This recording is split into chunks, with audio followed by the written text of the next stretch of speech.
இப்போ இன்ஸ்டன்ட் காஃபியெல்லாம் எப்படி போடுறதுன்னு பார்க்கலாம். கெட்டிலையோ இல்லை வேறு ஒரு பாத்திரத்தில் டைரெக்டாகும் வெந்நீர் சூடு பண்ணிக்கணும். இந்த மாதிரி வெந்நீர் சூடு பண்ண வச்சுக்கணும். இதுக்கு நடுவில் காஃபி பொடி,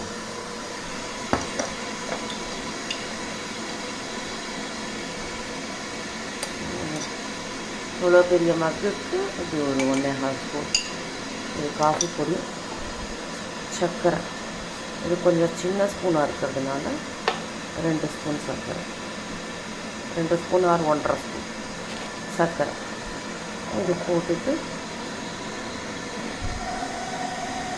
வெந்நீர் சுட்டுருக்குன்னா இது விடணும். 1/4 கப்புக்கு விட்டா போதும். இது இல்லாமல் சில பேர் ஃபுல்லாக டைரெக்டாக பால் வச்சே பண்ணுவாள். அது டேஸ்ட்டு அவ்வளோவா நல்லா இருக்காது. இது மாதிரி நம்ம டிகாக்ஷன் பண்ணிக்கணும். இதை கலந்து நல்லா இதோட சைமல்டேனியஸாக நம்ம என்ன பண்ணணும்னா பால் சூடு பண்ணிக்கணும் அடுப்பில் வச்சு.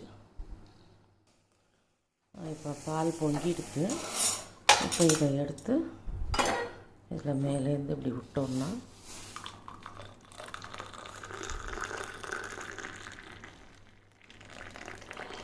சூடான சுவையான காஃபி ரெடி.